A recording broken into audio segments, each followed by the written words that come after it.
My name is Craig. I'm trying to reduce suffering in product development. And I normally start these with a bad joke. So there's a man goes into a bar in Barcelona. He's an English tourist. And it's lunchtime and he orders a triple shot of whiskey, as always. And then asks, what have you got to eat? And the local bartender says, Senor, we have the cojones. The cojones, what are those? Well, we have the bullfight. And after the bull is killed, we cut off the testicles, we deep fry them, beautiful breading, secret spices, etc. You'll love them. Bring me the cojones. So a little while passes, they bring in a plate, nice big balls, he eats them, enjoys them, goes home. Next year, he comes back to Spain for another vacation. Now, like a local pro, he goes to the bar at lunchtime, orders the cojones. And they bring out a plate, little tiny balls. Hey, how come so they're so small? Oh, senor, the bull doesn't always lose.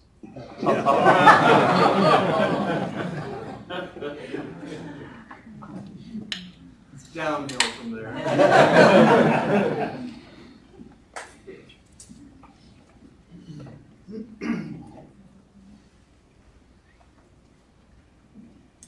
I'm going to give a less introduction, and I'm going to spend a little bit of time laying out and sharing some ideas, and then we'll take some time doing Q&A together in a kind of organized way. What is the normal time people expect to end? Midnight. I suspect not. Really, he wants to stay about an hour. Okay. Resources, there's les.works. You can also email me there. There's a book raffle. I have 3 of these. And if over sometime within the next hour, you send an email there, then when I'm finished the talk in an hour, I'll just check on my phone and then randomly pick 3 emails completely capriciously, and then you'll get the prize and I'll be happy to sign it. So if you want one, take your phone and send me an email.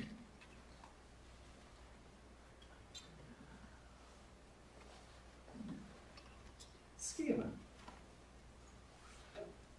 I'd like to start with a caution. This is the first large software-intensive product development ever done, as far as we can tell.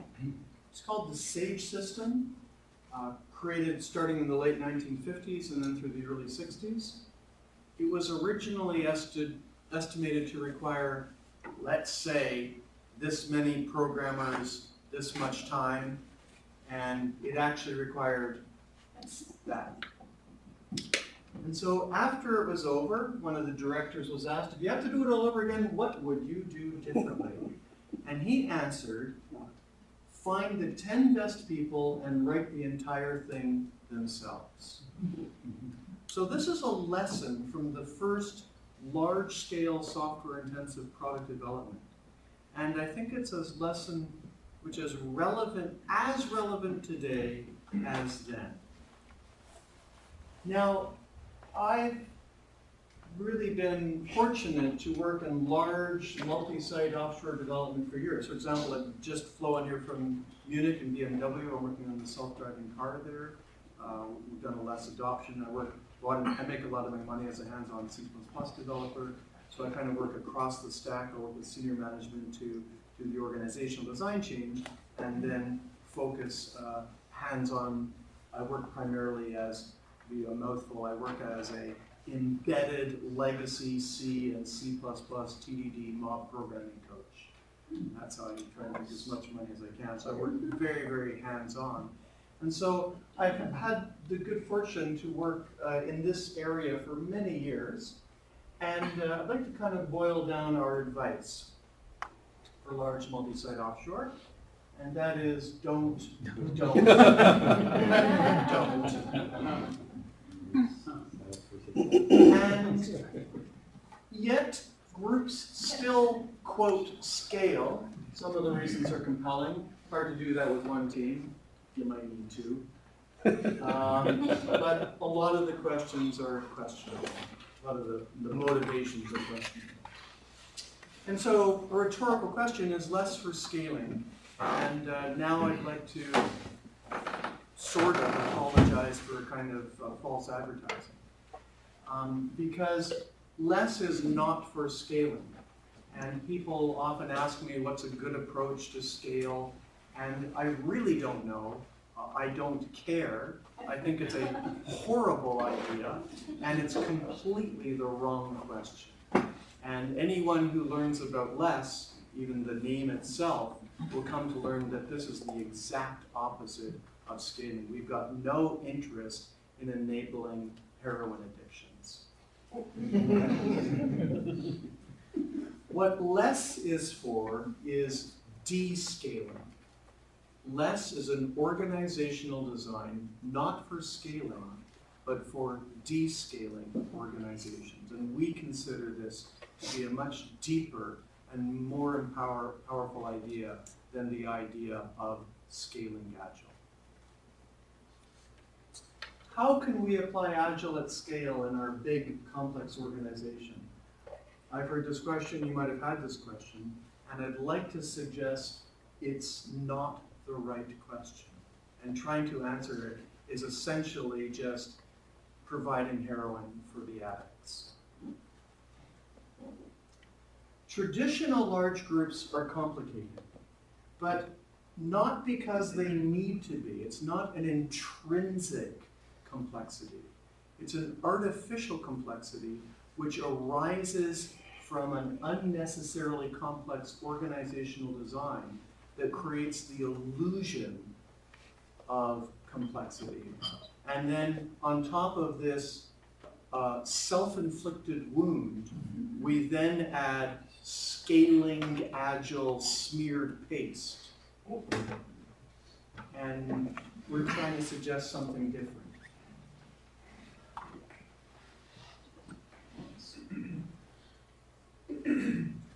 So this is the question that we're suggesting in the LeSS community. How can we simplify the unnecessarily big and complex organizational design and be Agile rather than do Agile? In other words, how can we have the quality of agility in an organization? And before I go further, I'd like to just pick up on this word for a moment. And I've come to feel over the years that you can understand a fair amount about a subject if you just look at the word that was chosen to communicate that idea and look at the history of where the word comes from. You can often learn interesting things. So where did this word come from? In the fall of the year 2000, a guy named Bob Martin sent an email to us coaches that were working in this world of XP and Scrum and adaptive software development from 95 to up until that point. So me, Martin Fowler, Kent Beck, Alistair Coburn, and some others. And Bob at this time was now a keen enthusiast of XP, and he wanted to grow. He was the owner of a business. He wanted to grow his business to be able to do more coaching and consulting for XP. So in this email to us, he said, I want us to get together and I want to choose a name because the current name we're using, Lightweight Methods, which is the name, the appellation we gave to this back in the 90s, this name ain't doing it. And I want a name and I want some kind of a manifesto, said Bob. And so then there was a discussion of where we're going to get together, etc. And it was decided to be Snowbird, Utah. Why? Because Jim Highsmith and Alistair Coburn, two of the early thought leaders in this world, were both living in Salt Lake City at the time. Snowbird's just next door. And so they thought they could have a skiing event there. I actually suggested the Caribbean because it was going to be winter and I'm a sensible Canadian. but I lost that battle. So the group gets there, and on the agenda, as one of the activities, a name is needed. And so there's some activity of generating a list of names. Now, one of the people there, let me just start up a hotspot to make this next point.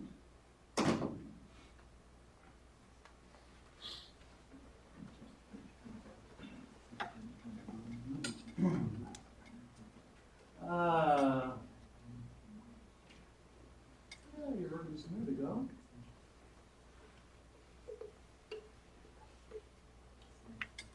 You'll get there. Oh, it looks like it's connected.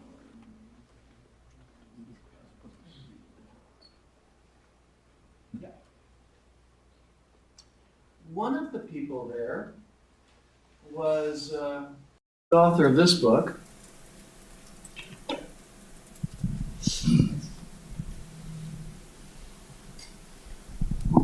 Adaptive software development.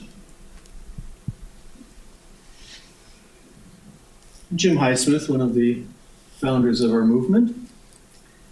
And so Jim was in this discussion about name, and Jim's book, Adaptive Software Development, was very influential for a lot of us back in the 90s. And so Jim's book was called that. Jim's company was called Adaptive Software Development, and Jim's approach was called Adaptive Software Development.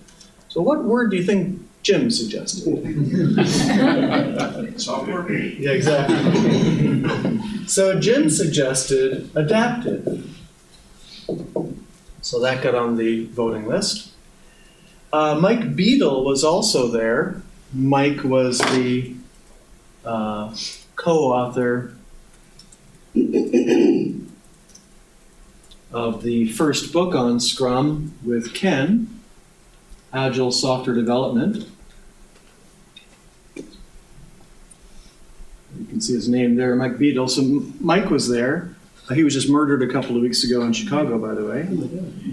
And Mike had read a paper called American Agile Manufacturing in the early 1990s. And so he kind of liked that name, and so that got added to the list. And a few more were added.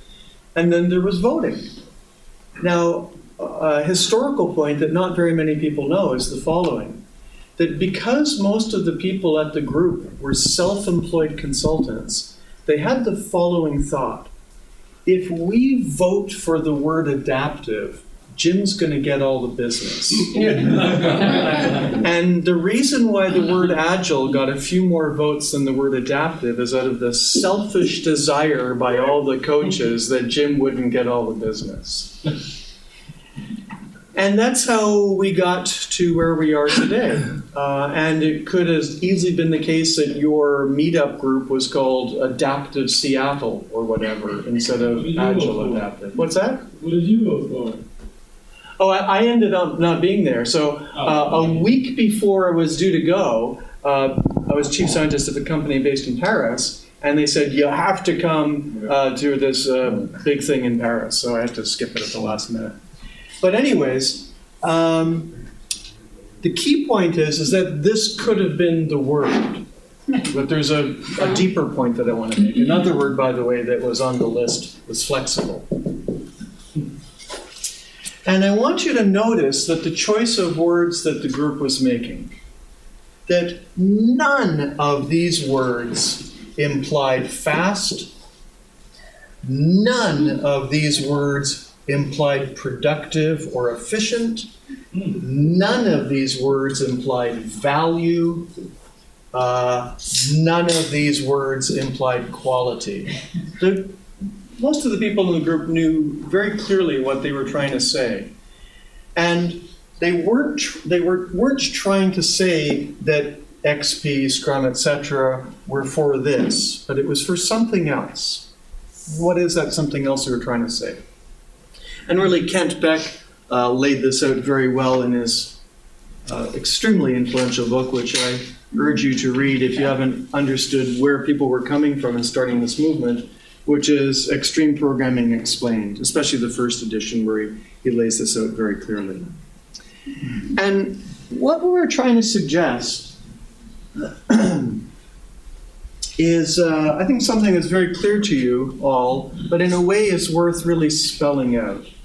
And that is that there's these sort of two basic approaches to thinking about product development. One we could call plan, speculate, execute.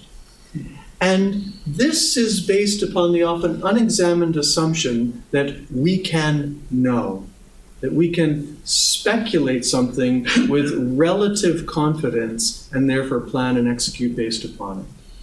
And the unexamined assumption underneath this is that we can know. And what we were trying to suggest in the 1990s is something different, what you might call the scientific method applied to business. That rather than the assumption that we can know, we start from the position of a kind of intellectual humility. I don't mean emotional humility, a lot of us are assholes, but a kind of intellectual humility where we admit that we don't know what the customer really wants, and that speculation about it could well miss the mark. So we need an approach of hypothesis, experiment, feedback, adaptation in product development. In other words, a loop-based system. And you all get that. But there's a couple of points that might not be so clear to you that I want to tease out here. So the first of these is that this assumes that, of course, that change is intrinsically high and that learning is intrinsically high. That turns out to be relevant once we start talking about descaling. So now, what Kent laid out, and this is a key point a lot of us were trying to share in the 90s. Move that word up. What Kent laid out in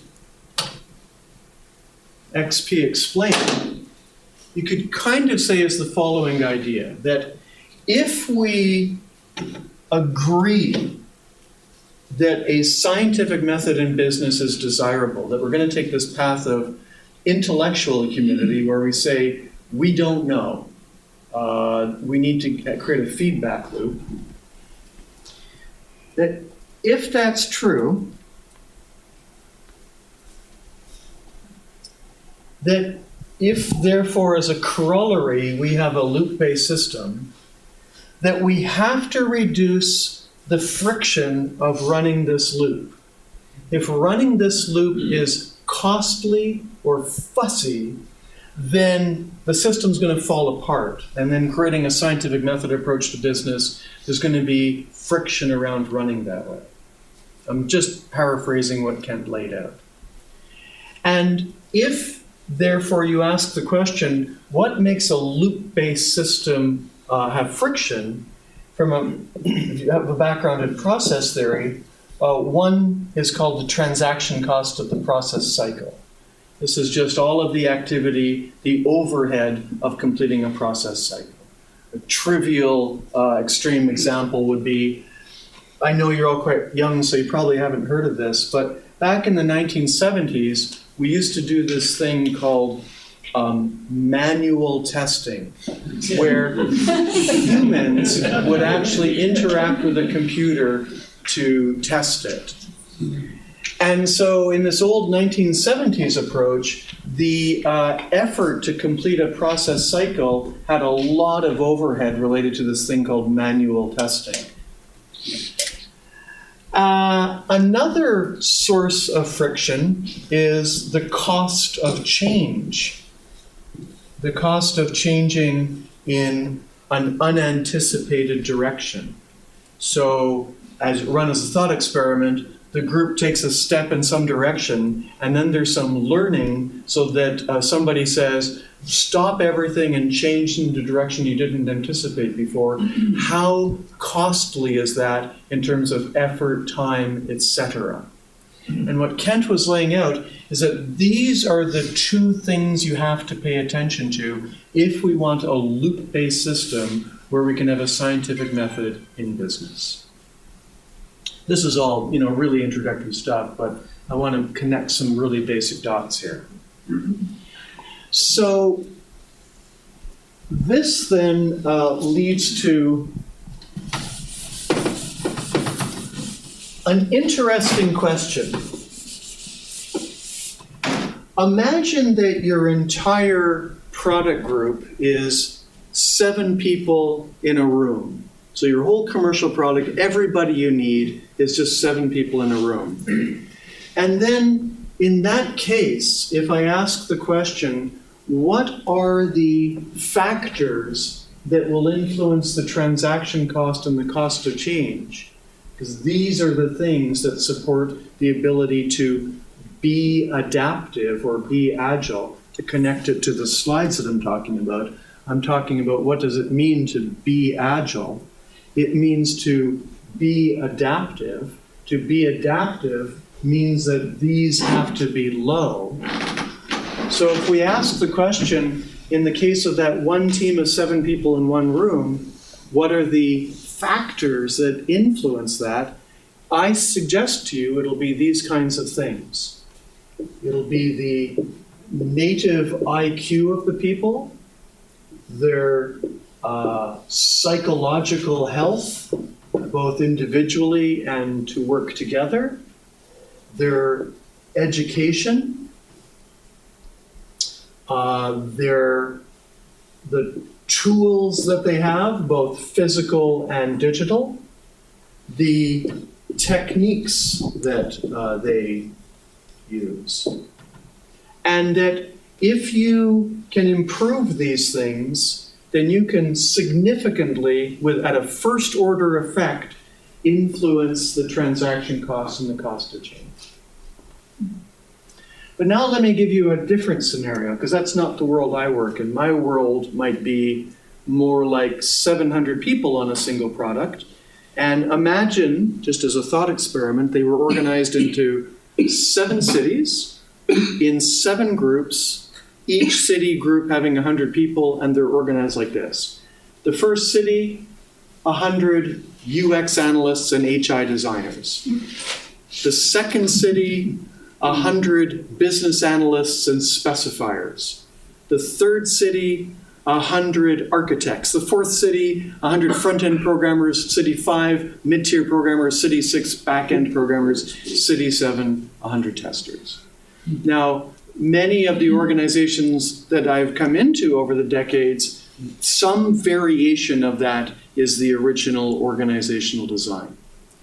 Now, in that context, if you go to any one of the groups, City 2, the business analysts, or City 4 and the front-end programmers, and you go to the front-end programmers and you add all the love in the room that you can imagine, conscious management, highly motivated, the world's greatest tools and techniques, it will do fuck all to improve the system. It will be like rearranging the deck chairs on the Titanic. So I can quickly spot someone who understands what descaling is really about if they're focused on this kind of trivial third order influences at the level that I'm talking about versus focusing on what is a first order factor at that level, and that is structure. And in the world of large, to frame it in terms, kind of algebraic terms, the first order factors, 10 or 100 times more influential than these, which will be second and third order, the first order factors are structural. And unless you fix structure, you're just pissing in the wind. So to frame it in terms of this discussion, that at the large scale, the first order factors that are going to influence transaction costs and cost of change are structural. Those other elements are virtually third order. And so we need to focus there first if we want to be agile rather than do agile.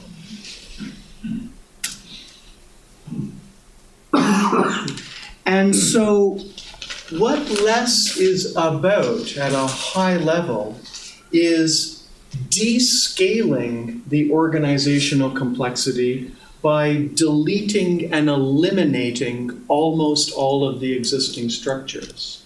If you want to boil down to understanding LeSS really simply, it's an approach of deleting almost everything that exists in the traditional organizational design. There's almost nothing to learn about LeSS. If you think that what you need is to add something, I'd like to suggest that's not our problem. What we need to do is delete most everything, and then an organization will have eliminated the first order factors that prevent intrinsic adaptiveness with low cost of change and low transaction cost. In a way, that's the big idea. Now, that's why the catchphrase is called more with less, because it's an approach that primarily, you want to know how to do a LeSS adoption, this is basically all you need to know. Go into an organization, everything you look at, say remove it. And if you do that, you will have a LeSS adoption. It's that simple. If you think this is something complicated, we've completely failed. Learning resources, well, you can learn a little bit from me. We've written 3 books on LeSS over the years. It's the oldest of the approaches to scaling or descaling. That's the latest book. It's the place to start. It's like a prequel. And then many years ago, we wrote these books, which are, this is kind of like the deepest thinking tools book. And then many years ago, I wrote that, which is another kind of minor. And then there's LeSS.works, where you can learn more about it as well. Okay.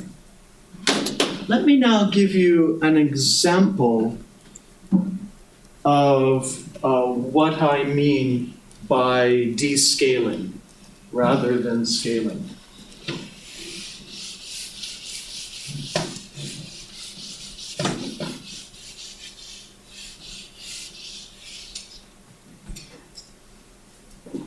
This is a disaster waiting to happen. Yes. Okay. You're going to spend more time over there. So I want to illustrate, to reiterate, an example of descaling and some of the implications of structure. Let me, first of all, define some terminology.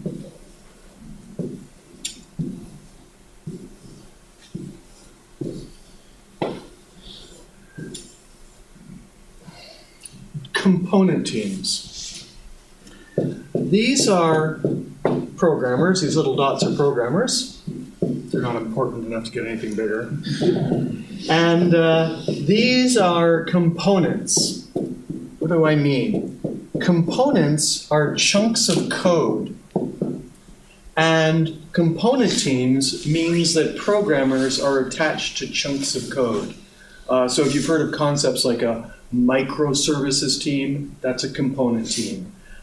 Front-end team, component team. Back-end team, component team.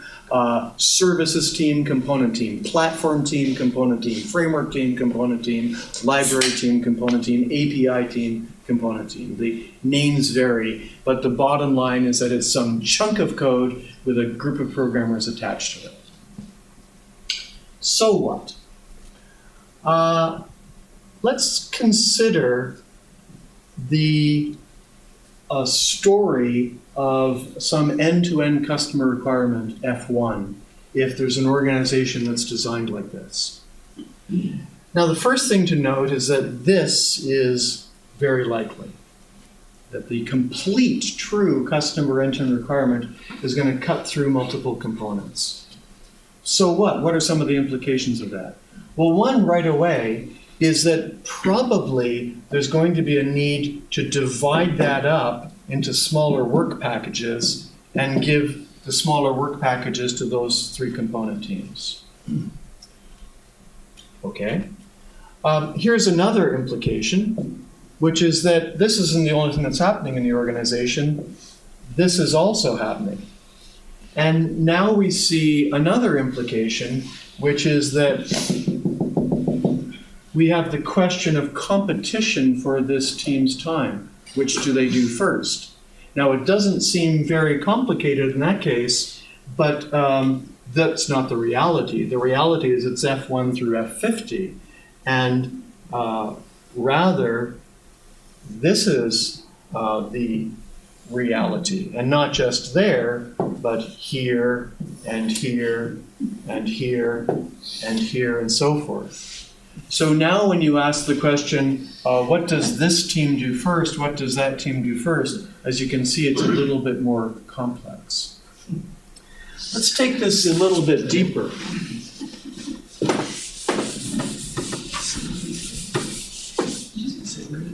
So if you have teams associated with a chunk of code, component teams, if you have microservices teams or a front-end team or services team or an API team or a framework team or et cetera, then what's the story of getting F1 done soup to nuts? Let's take a closer look at it. The first thing that has to happen is that somebody needs to understand it. Needs to understand, say, the user experience and the business analysis. Now, which of these 9 component teams, like that's the JavaScript team, that's the DBA team, which of these 9 component teams is going to do the user experience and business analysis? It's not clear which one you would pick, and besides that, that's the JavaScript team. Why would they be doing the business analysis? It doesn't seem to be optimal. So instead, what do? We add a group. And what would you traditionally call that group and role? So what was that? Also an architecture group? No, they do technology stuff. Now this is about the customer requirements. So, for example, you might call them business analysts or UX analysts or variations of that. And is it likely that they will learn everything, just hold on to it in their organic memory, and then communicate it verbally to everyone else over the months? Yeah, they think so. Maybe, but what do they usually create? Some kind of an artifact. So the first thing I want you to notice is that the apparent need for this role, this process step, and this artifact is a side effect of starting with the constraint of having component teams. If you start with this as an assumption, it gives birth to the apparent need for this. Now, let's move on. We now have to answer the question, because in reality, we don't see all the lines, we just see a world of teams and code, and someone says F1. So the question is, what components are touched by F1? Who's going to answer that question? Well, it's a kind of a chicken and egg question. Which component team would answer the question of which components? A second question is to maybe draw this picture a bit better, who's going to define the intercomponent interfaces? And who's going to define the technical design of this front to back? Because after all, that team just focuses on a little part. They're like the JavaScript team. So who's going to answer these questions of which components are involved and the end-to-end design? System analyst, probably? We need another role, right? So another role is introduced, sometimes called architects, or I do a lot of work in the embedded world, so sometimes they're called systems engineers. And so they'll often take some variation of that, and although it's theoretically possible that they just hold on to this stuff in their memory and talk about it to other people, they usually end up creating another document as well. And once again, to reiterate, I want you to see that the apparent need for this role and this document only exists because of originally saying we're organized into teams around chunks of code. The microservices team, the platform team, the front-end team, so on and so forth. Now, let's introduce our three, let's say, component teams that are going to be working on this. We've got some developers here. And to do F1, some work needs to be done in these three components, which means probably that we need to create smaller work packages that explain to that particular component team what their task is. And in small groups over the years, I've seen cases where they can just read this stuff and extract from it. But in large scale, my world, that's not usually possible. So we usually need some kind of intermediate expert that essentially takes these and then from those and other conversations creates a work package for this group. And I've seen different names for this role over the years. The name that I think strikes best is technical business analyst. Maybe some of you have even seen that term over the years. And once again, notice that the apparent need for this role and this is a side effect of starting with component teams. Now, the programmers are needing to create code, and I could, in theory, draw the next part of the diagram on the whiteboard like this. I could say that's the next thing that happens. But I'm not going to. I'm going to erase this because this is a misrepresentation of what actually goes on. Why? Because this isn't the only thing that's going on. That's what's going on. And so if you actually look at the work of people, either they have queues in front of them of requests waiting to be handled. These represent queues. And or they'll be creating multiple artifacts for the different requirements. And so now we end up with higher levels of work in progress and inventory. But the key point coming back to why I erased this part of the diagram is the following.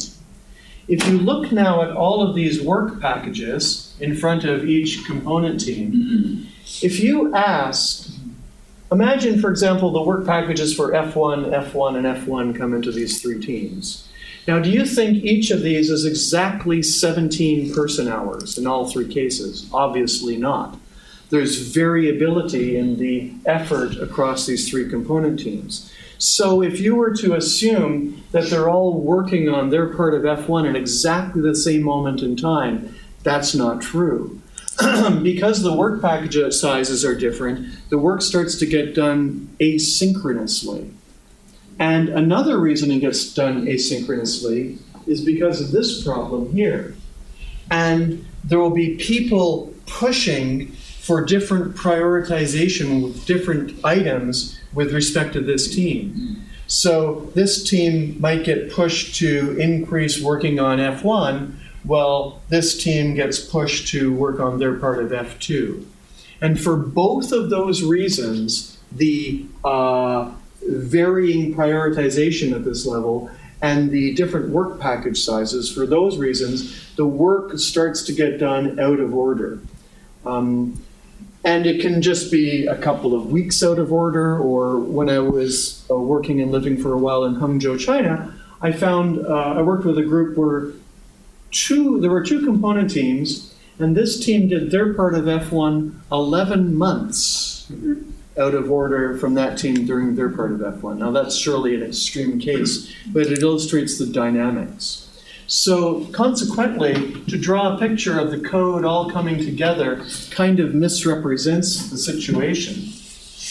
Because if you work as a programmer, you'll know what I mean.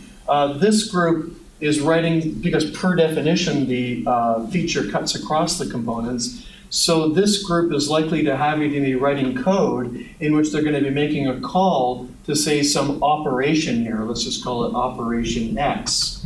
And yet, because this team is not working on their part at the same time, there's no guarantee that the service handler for operation X exists on this side.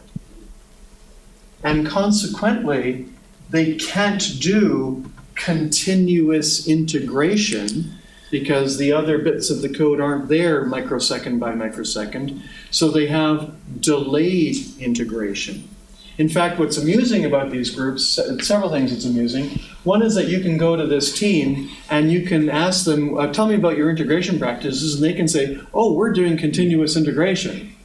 We have Jenkins. So they've conflated a build server, which has got nothing to do with continuous integration. You can quickly spot somebody who doesn't understand CI if they think it has something to do with a build server.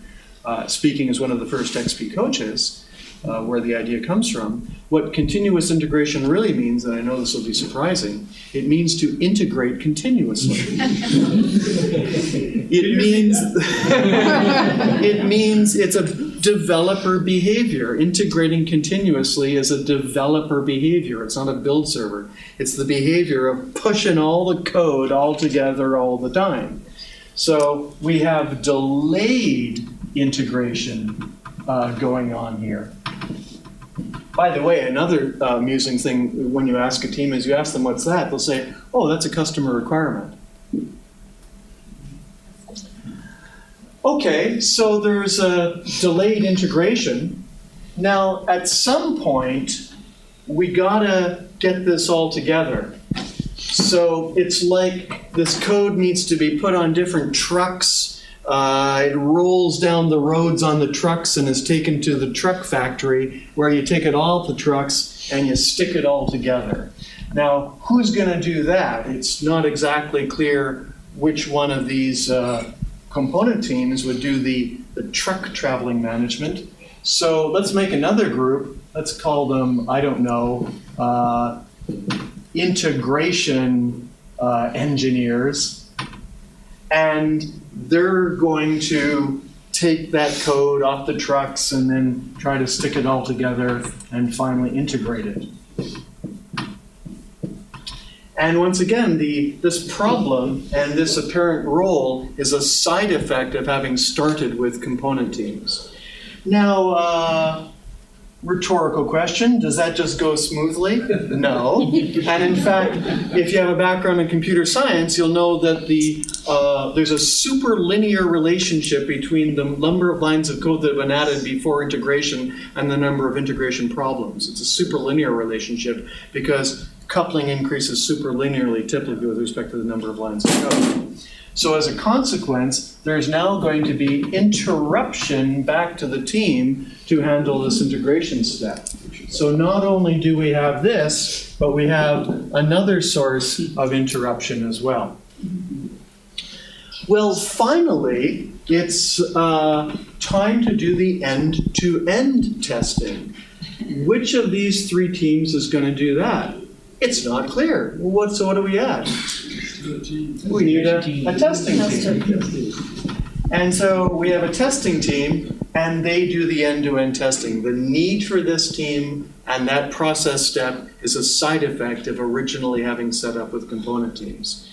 And of course, that doesn't go smoothly, so there's another interruption mechanism back to the teams as well. By the way, key point, notice that if you have component teams, it will begat a serial process. If you have component teams, it will give birth to a serial life cycle. It's intrinsically inevitable. Now, there's a chance, a darn good chance, that we have some coordination problem because the work has been chopped up across so many different groups that coordination problems are just rife here. So what do we need to do? Another role? We need another role, usually called project manager or feature manager, and the apparent need for this role is a result of the self-inflicted wound of having set up the organizational structure this way. Okay. Now, this group goes on like this for a couple of years, and they get really frustrated. So then they decide to learn about scaling. And they go to a course on scaling Agile, and they come back, and after they return, they do this deep transformation to a new scaling Agile approach. And now here's the new scaling Agile organizational design. So now we have product owners, and they write ethics, and we have Agile architects who write architectural ethics, and then we have, in this new transformed organization, team product owners who write stories, and well, now we have Scrum teams, and who's this? So this must be DevOps. And then this must be the Agile system testing team who are doing the testing stories because they're true fictions. And this must be either a Scrum Master or an Agile coach. And now there's been a deep transformation to scaling Agile. Right, put RTE in that model. What's that? RTE? Oh, I don't know that. So, in other words, to conclude, all that we've done is smeared Scrum paste and Agile terminology on top of an existing structure. And if you think that this is going to systemically behave anything meaningfully different with respect to the transaction cost or the cost of change by adding new labels or by changing practices or by giving new names to people, I suggest to you that's not how systems work. That at this scale, all of that stuff will be rearranging the deck chairs in the Titanic. And the only thing that will make a first order factor change with respect to adaptiveness, and here's a suggestion for the rest of your life, never use the word Agile again, because the plot's gotten lost on the term. People have come to use it now to mean anything that they want to be good. It's just become a meaningless term. But if we can remember that the other word that was being voted for was adaptive, and the point of what we were trying to say in kicking off this movement was not to go fast, not hyper-productive, not quality, not value, but to be able to turn on a dime for a dime, that in the context of the scientific method in business, then that will imply that at this scale, we're going to have to dissolve all of this and move to a very different structure. And so what LeSS is about is essentially deleting everything that you see there in order to deeply change the organizational structure. But the problem with that is that it takes us into Larmans Laws. I can't remember if I have a slide on Larmans Laws. Oh, I think I do. Let me just see if I've got them all here. Yeah. So after many years of working in organizational design, and by the way, LeSS has got nothing to do with Agile coaching. In fact, it's got nothing to do with Agile. LeSS is an organizational design, and I work as an organizational design consultant. So after many years of working in OD, and for many of you, because I can see you're quite young, Agile might be your first change fad. This is my 5th change fad. And after a while, you come to see that it's all exactly the same, except for the names are changing. And why is it that I go around the world, and as far as I can tell, the market for Agile and Scrum is almost zero. Speaking as one of the first CSTs and doing this since 1995. And why does it seem to me like the market worldwide for Scrum and Agile is almost zero? The same thing with Lean and TQM and Six Sigma and all of the other change fads that I've seen. And I think I can boil it down to Larman's Laws. When you get to be really old, you get to name some management laws after yourself. So why is there so much Lean but, Scrum but, Kanban but, DevOps but, any change idea but? Like, for example, I've even now heard of people who talk about having a DevOps group. I've met the people who created the idea of DevOps. You know, like, for example, Jez Humble.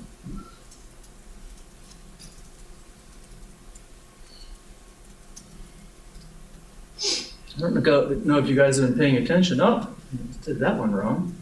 Google. There's no such thing as a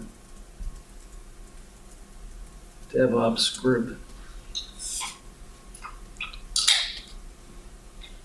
So one of the founders of the field of DevOps, the idea from the people who created the idea of DevOps is that you eliminate the operations group. It's not working together. Sometimes it's misrepresented like that. The people who created the idea were saying you delete the operations group. Those people join the regular development teams. They start to learn how to program. And the developers do the operations. That's what was originally meant. Now, how that got distorted into the completely opposite idea of a separate group with a new name, where does this come from, et cetera, et cetera. And one reason is, I think, what we can call Larman's Laws of organizational behavior. Law number 1.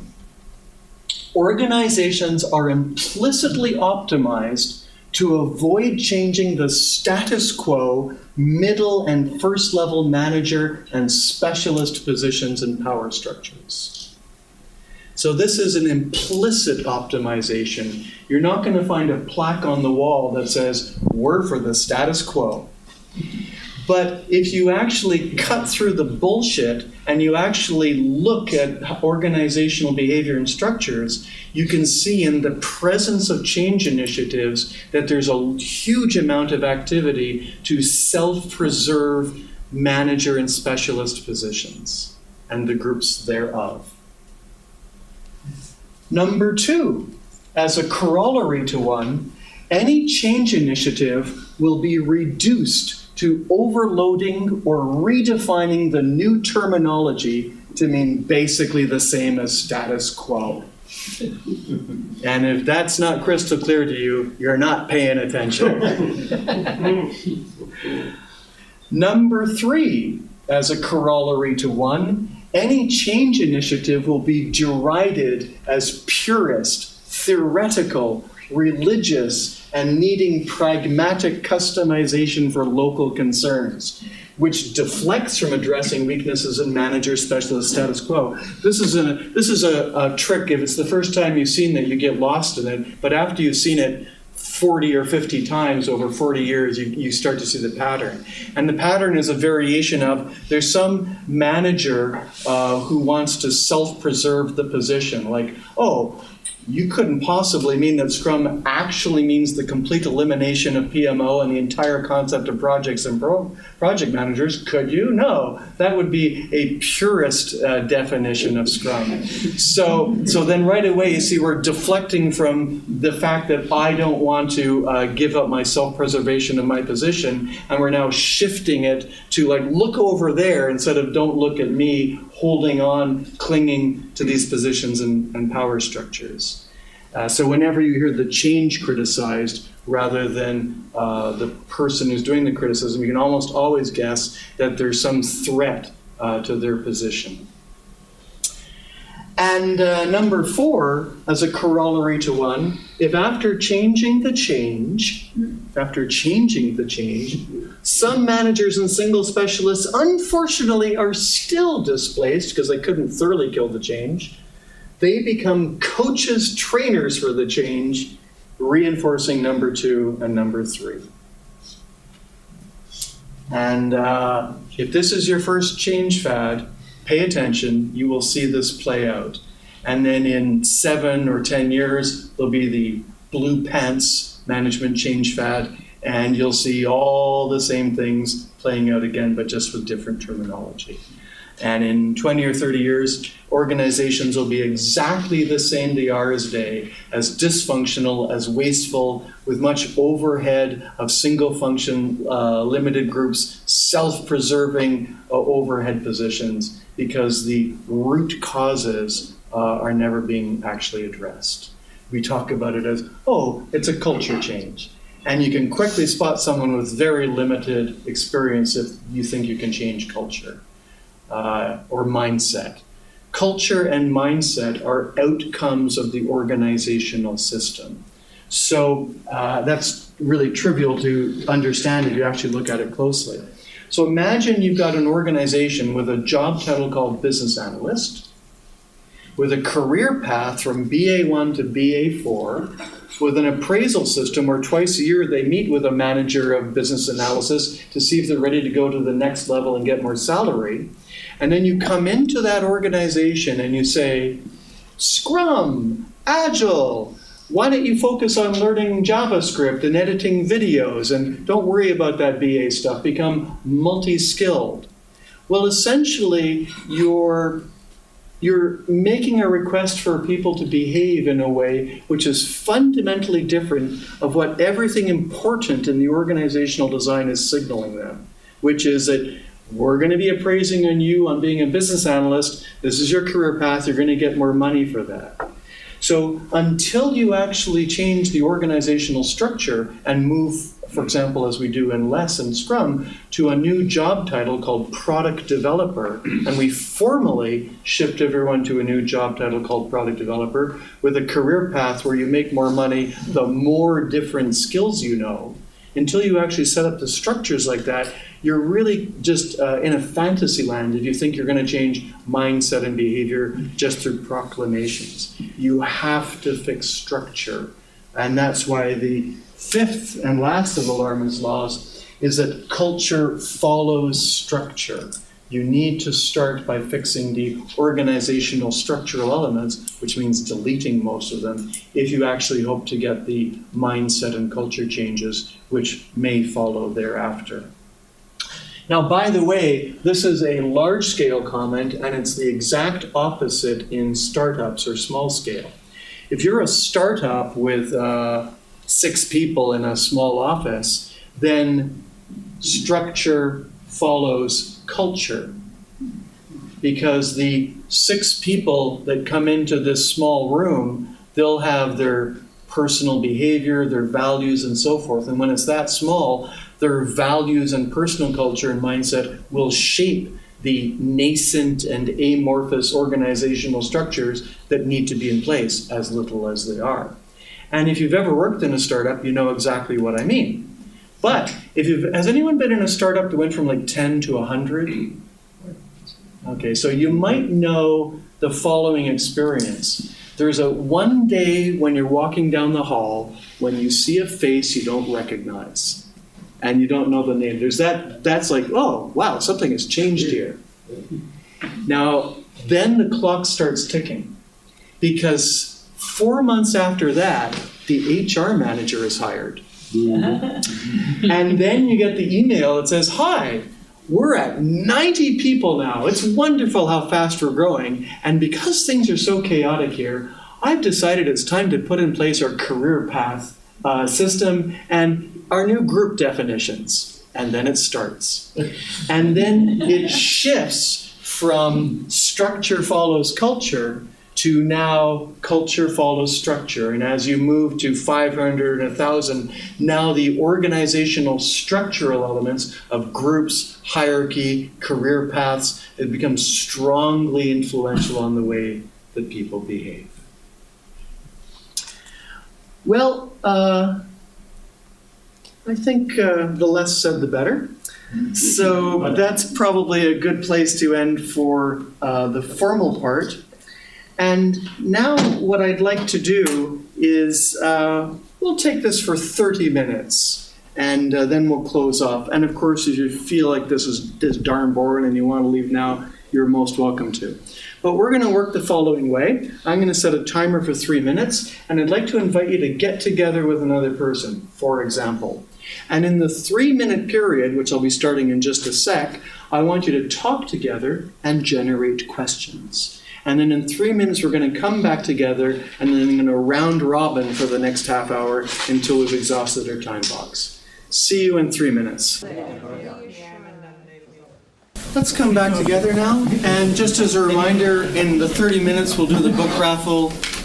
Craig at LeSS.works if you add you to the list. Now, I'm going to assign godlike powers to half the people in the room. So in each of the pairs, one of you is now the question holder.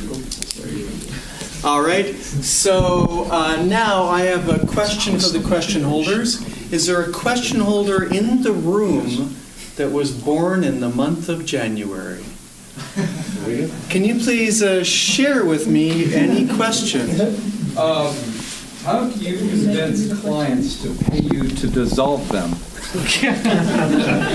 So you can't. And in fact, as I shared before, I think the worldwide market for Scrum and adaptiveness and agility is almost zero. I think one of the things that happens when you get more experienced is that you start filtering fast, recognizing that in the entire city of Seattle, there might be like 3 or 4 product groups that are actually serious about deep change. And so too around the world.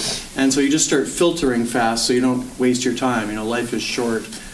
Who wants to work with really what are fake change organizations? Secondly, or what I call change theater. So most change, it seems to me, is just change theater, number one. Number two, you can't convince anybody, or if you can, let me know how. After 40 years, it's my observation that you can't. Ken Schwaber, the creator of Scrum, has come to the same conclusion as well. You can't. And Dr. Cotter at Harvard actually nailed it quite well, which is that he is a specialist in change. You might be familiar with his name, Dr. Cotter at Harvard Business School. And one of the key things that he's identified is that an organization for actual true deep change needs some reason of urgency. And there needs to be an existential crisis, typically, or so on. And so the main problem, the reason why there's just change theater everywhere, is that there's just too much money. Almost every company I meet has too much money. They say they don't, but when you go and try to do real change and you can see the levels of dysfunction and waste and gaming that goes on, clearly they have too much money. So there's a small number of product groups and companies in the world at any one time that are in existential crisis or see an extraordinary new opportunity, self-driving car, and those are usually the situations in which you'll have an opportunity to actually do deep change. And you develop skills to see that. Yeah, and it's not that difficult. For example, it's a complete waste of time to work in any company that's in financial services, banking, insurance, etc., because they just, per definition, have too much money. Oh, by the way, it is temporary. Fact, because I'm working very closely in the self-driving car space these years, so I kind of have a better feel for it. The entire auto insurance industry is going to collapse. And that's going to start happening in around 5 years because self-driving cars are so safe that the market for insurance is essentially going to dry up. There's going to be a worldwide very small and low premium market for auto insurance. So if you could short the auto insurance industry, that would be a good thing to do. But building on that point, there's going to come a time in around. I've already worked with the senior management at one auto insurance company, AAA, that recognizes that they're going to be in an existential crisis. But I haven't met too many auto insurance executives yet. But you can predict that somewhere between 3 and 5 years, seniors at auto insurance companies are going to go, oh, fuck. And that's when you might actually be able to introduce real change. Coming back to your question of can you filter, it ain't that difficult. They should have no money or be facing a serious crisis or have some other sense of urgency, like an extraordinary opportunity that they can see that no one else is seeing. And not be too big to fail. Not be too big to fail. I'm not sure what you mean by like that, because I've seen large groups succeed with deep change. Well, the companies are small enough that they will fail. They're not financial services. Yeah. Oh, yeah. Yeah. Exactly. Yeah. In other words, sometimes like a kind of a joke in the insurance business is for most problems, it's an act of God, which means you don't get compensated unless it's an act of Wall Street. February. Hi. Terrified to ask my question. Let's go for it. So this has been a fairly depressing presentation you've made. I am interested, however, in learning. Let it out, man. Learning how I have a mortgage, I have a family to support. I would like to go home and feel proud about what I do for a living. Right. How could a person like me make a move in the right direction? So I'm one of the people at the bottom of this. So I normally, so as I said, I try to make most of my money as a C++ developer, not doing this. And many of you might know my background with my books on object-oriented analysis and design. So I'm a computer scientist. I try to make my living actually making code and hardware, software. I recommend that 99% of all Agile coaches just go and become computer scientists or doctors or engineers, get a day job, and do real work. And then the small number that are left, I recommend to be financially independent so that when they're speaking, they can do so from a real place of honest truth without having to shade in order to keep a job.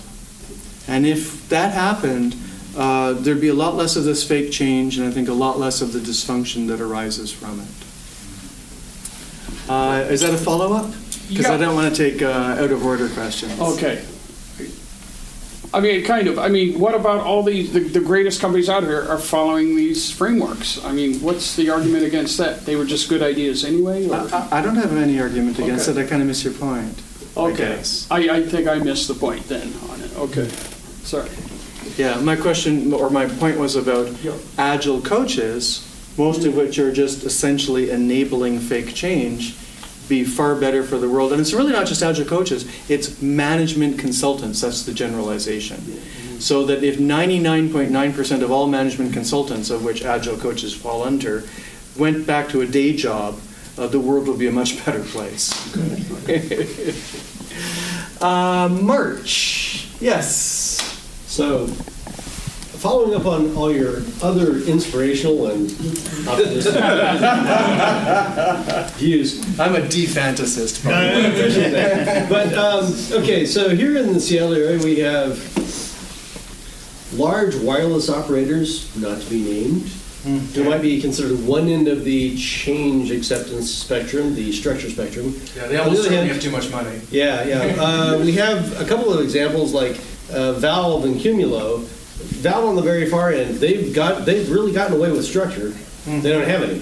So, like, if you're going to suggest... they do have structures, but they're not the traditional They're not ones. traditional. Yeah. So, your model of, if we're going to go examine the company to learn, like, how this actually works, would Valve be an example? Are there other suggestions? Can you give us at least some shining lights here in the darkness? Well, the most recent one is the BMW self-driving car.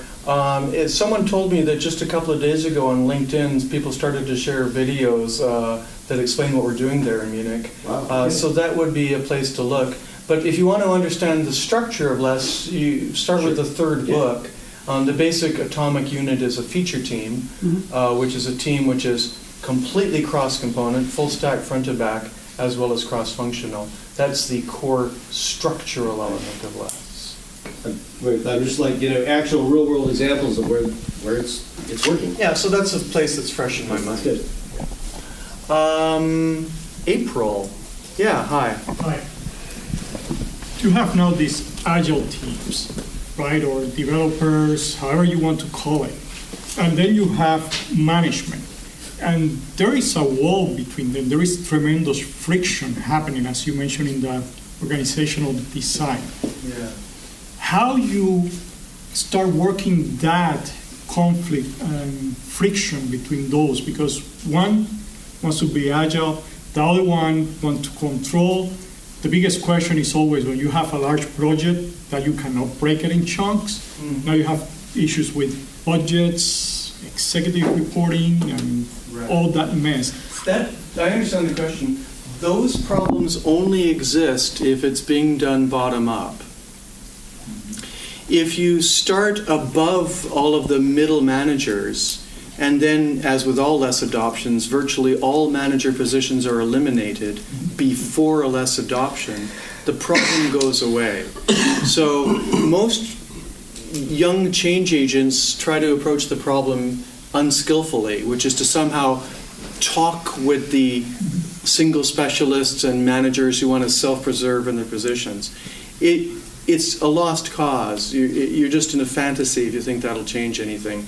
So what you have to do is start off by just clearing the decks and basic. So LeSS is a managerless organizational model, and so you start by eliminating virtually all managers in the organization, and then instituting a job retraining program, for example, that become developers again, because then you'll have a lot more people that can do programming, which is good for the organization as well. And in organizations where for some reason there's a need for some number of managers, like for example, a lot of companies have a policy that you have to report to some line manager, not that we recommend it, but then for a LeSS adoption, we normally recommend a ratio of 100 to 1. So 100 developers, 1 line manager. And in LeSS adoptions, we flipped the system so that the line manager is chosen by the workers and can be fired by the developers. So if that one overhead line manager for 100 people isn't doing something useful, then the product developers would essentially fire her or him or deselect them.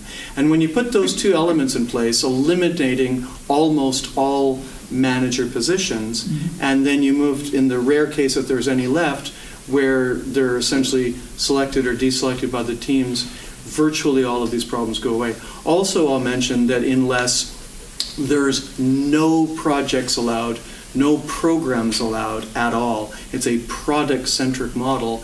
So the whole concept of PMO is just completely eliminated, just dissolved. So, how do you deal with managers that are not technical skills? So now you have all these I've been coaching people. 40, 50 managers that have no clue on coding, development, or so. They're basically resource managers, useless. I've been coaching people to become programmers for 40 years, and it's my experience that anyone with an IQ of 100, usually with about 12 months of education, can start to become a programmer. Although I prefer properly educated computer scientists, the core of what you can learn can be in about 12 months.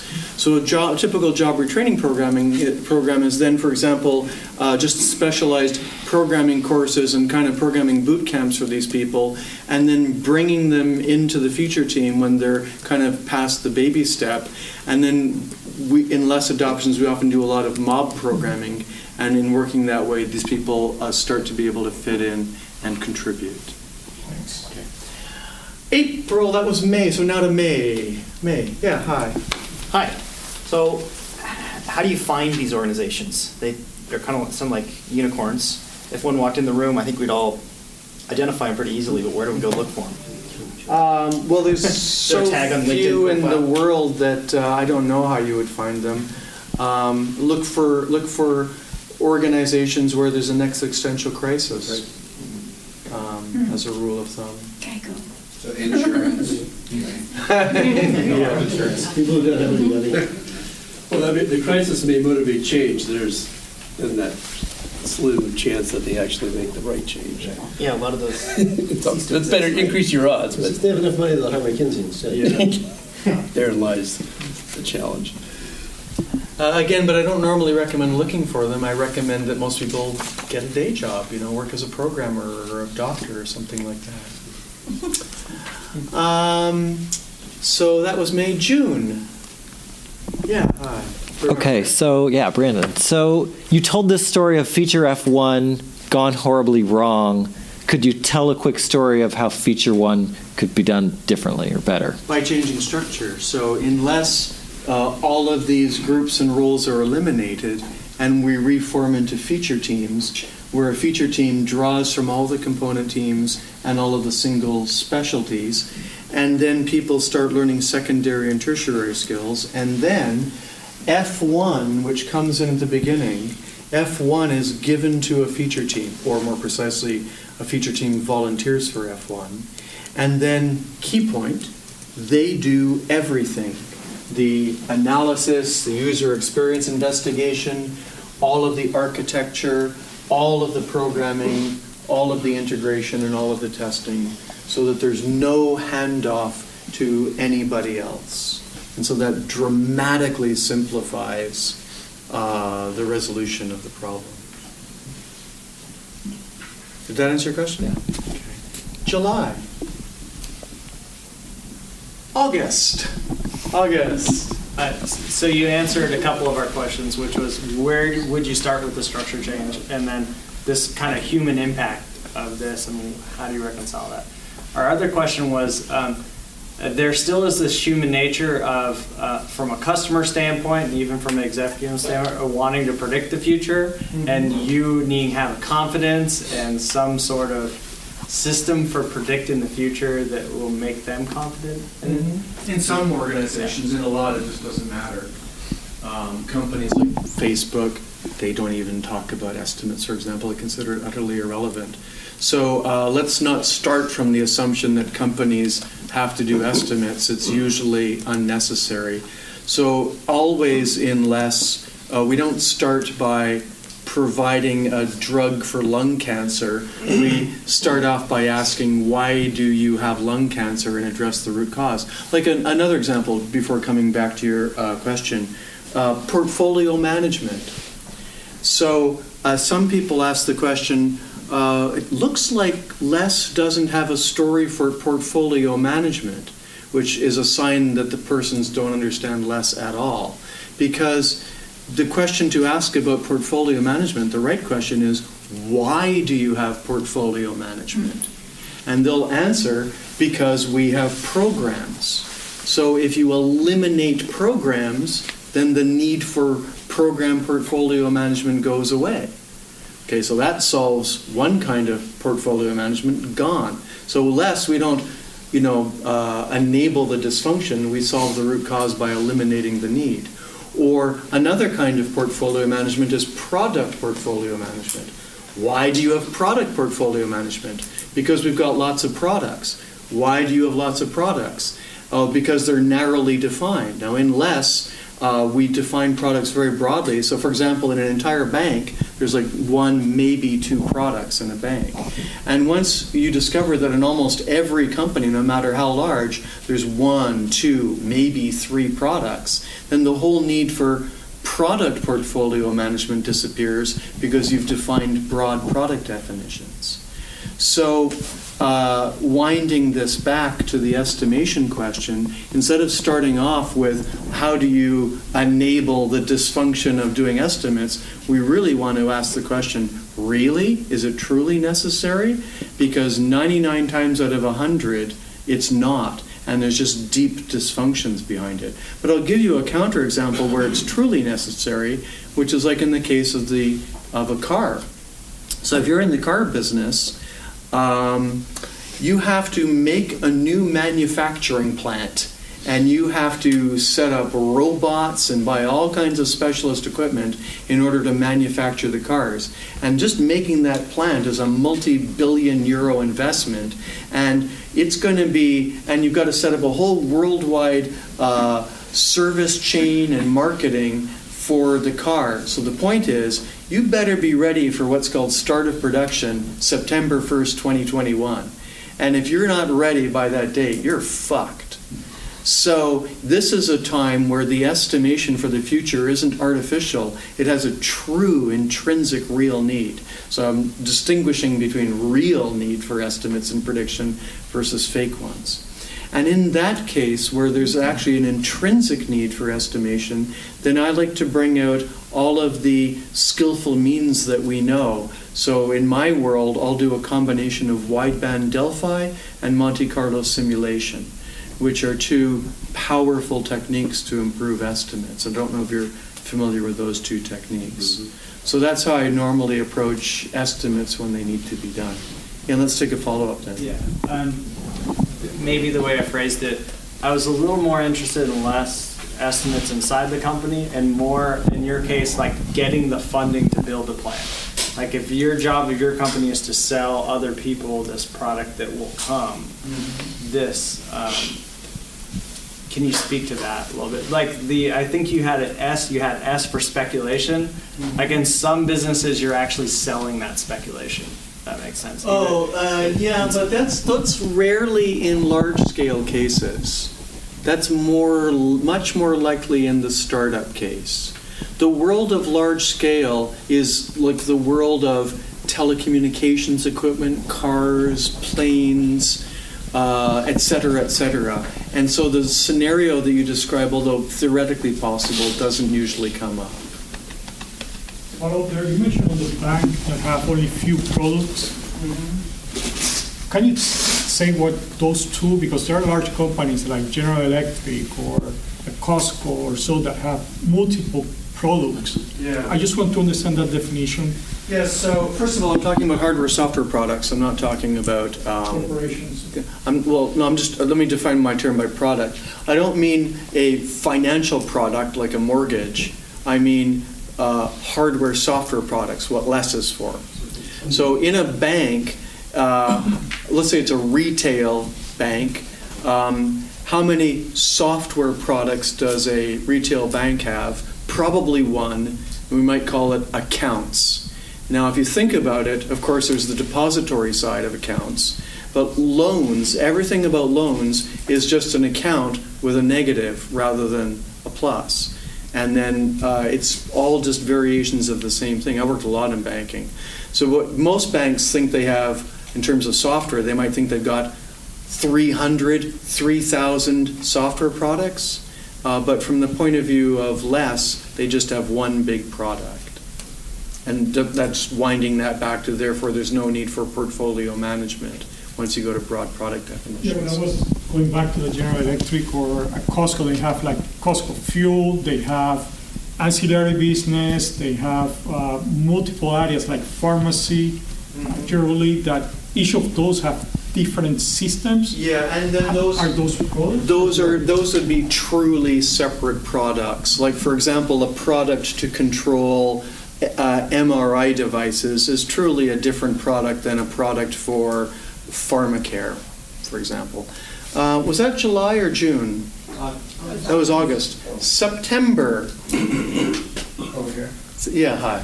So one aspect that we haven't talked about it at all, you mentioned how the organizational structure breeds culture and, this lovely spiel over here. Yeah. It also breeds system architecture, right? You can look at an organization and usually the systems architecture somehow mimics the organizational structure. Of course, it's a really bad idea, and that's what Conway warned about. But, that's just a fact of life, right? No, it absolutely doesn't have to be. That's not my question. Okay. Before you answer. Okay.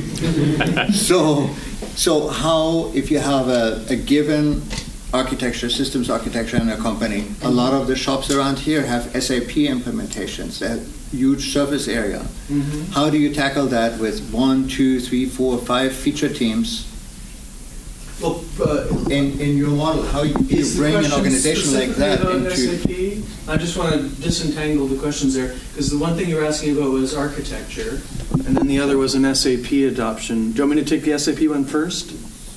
I'm not talking about an SAP adoption, okay? I'm sorry, I'm native German, maybe I'm not expressing myself here correctly, okay? I'm talking about a complex system architecture that may involve 4 or 5 different systems, SAP being one of them, multiple homegrown systems supporting it, surrounding that. Okay. Today, they're supported by platform teams, horizontal teams. Component teams. How do you pivot? Yeah. Yes. How do you pivot this organization to a feature-based team model without, having 100 people feature teams? Sure. So first of all, every feature team, like in Scrum, is 7, 8, 9 people. Point to note. The second is that an interesting question is how many different components you have to touch in order to do something end to end. If it's less than 9, then problem solved, because if there were previously 9 component teams and you reformed them into feature teams with people from each of the 9 components, problem solved. So the problem then becomes, especially when it's more than 9 components. Mm-hmm. So then there's a couple of solutions. One is there might be an approach that we need called less huge. So there's 2 frameworks in less. The smaller framework, which is for around 50 people, and then the other framework called less huge, which scales up to thousands of people. And in less huge, we divide the requirements, not architecturally, we divide the requirements into large-grained areas that are relevant from a customer perspective. For example, one large area might be CRM. Another large area might be inventory. Now, these are not architectural slicings, these are requirement slicing. But if you now have, for example, 8 teams in CRM or 8 teams in inventory, there's a good chance that the span of components that they have to work across is less than the worst case if you didn't divide that way. So dividing into requirement areas correlates with a reduction in the span of components that the teams in that requirement area have to learn about, and that often ameliorates the problem. And then if there's still cases where you need to actually you're in a case where you have to learn more, then what will typically happen is a technique called a traveler, where someone from, say, another team who knows the component that we know nothing about will join the team for the sprint, and through a mob programming approach, when we're having to work on that component for which they know a lot, they'll, through mob programming, work with this team and start to educate this team on that. Techniques like that, it usually resolves the problem. Thank you. October. November. Do you have a structural model for what less looks like? Because the board shows what it does not look like. Do you have one that shows what it looks like? No. So how do we get a copy of that? If you just go to less.works, it's easy to see. Do you have any reference accounts that are doing that? It sounds like there really aren't any. Reference accounts? Well, like somebody who's actually doing that. Oh, yeah. So, for example, if you go to less.works, there's the case studies page. Okay. You can go there, but certainly the one that's fresh into my mind is BMW. But there's all kinds of less adoptions around the world for the small number of companies that actually are interested in deep change. So it's not like that rare. I should say it's much more popular in Europe than in the United States, and that's perhaps because, I've worked there for many years. The food's better, on average, and I'm not sure why. Maybe the quality of management is a little bit better there on average, but I hesitate to say that. What's that? People there may be less specialized? Yeah, I'm not sure. I hesitate to really pin it down. Their jobs are protected. Yeah. Could you talk about BMW structure? Like, how did this happen in such a large company? It's very much just a typical less huge adoption. So when you come to learn about less huge, the BMW autonomous driving product is organized just like that. So nothing special to say. Less is not customized. So we don't change the change. The organization changes to the standard model of less. It's time for the. Oh, let's do an end of talk bad joke, and then we'll do the emails.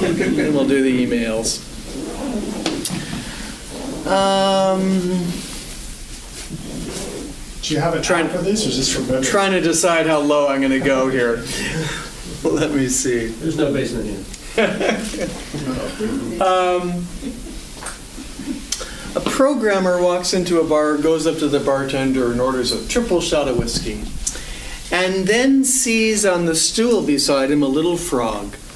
And he's drinking, and he looks at the frog, and then the frog looks at him and goes, "Help! I'm a beautiful princess, and I've been turned into an ugly frog by an evil witch. And if you kiss me, I'll turn back into a beautiful princess and be your girlfriend." "Oh," says the programmer. So he picks up the little frog, puts it in his pocket, goes home, takes the frog out, puts it on the kitchen table, has a beer, half an hour just looking at the frog, kind of happy.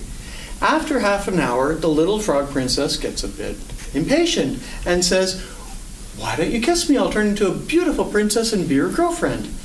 And the programmer goes, "Well, I've been thinking about it. I know a lot of guys that have girlfriends. I don't know anybody with a talking frog."